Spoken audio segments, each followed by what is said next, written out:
आज सोलापूर जिल्हा परिषदचे सन 2025-26चे अर्थसंकल्प मूल अंदाजपत्रक सादर करण्यात आलेले आहे।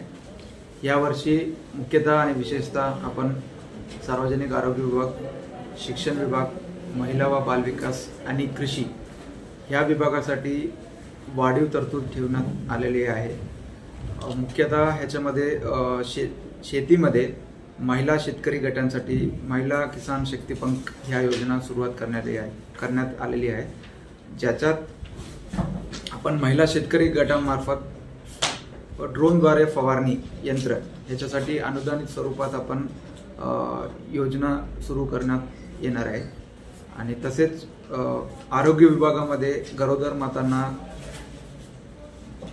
हॉस्पिटलपर्यंत पोहोचविण्यासाठी आशांना अनुदान देणे, तसेच अर्धवेळ परिचारिकांना गणवेश वाटप, स्मार्ट PSC आणि EOPD सिस्टम राबविणे ह्याच्यासाठी वाढीव तरतूद ठेवण्यात आलेली आहे।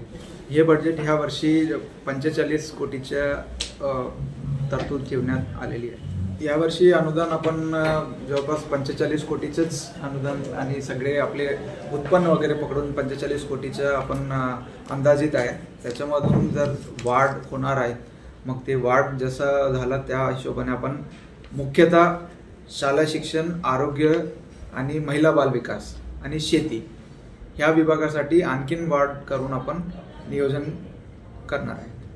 तर अशाच नवनवीन घडामोडी पाहण्यासाठी जनता संघर्ष न्यूज चॅनलला लाईक करा, शेअर करा आणि सबस्क्राइब करायला विसरू नका।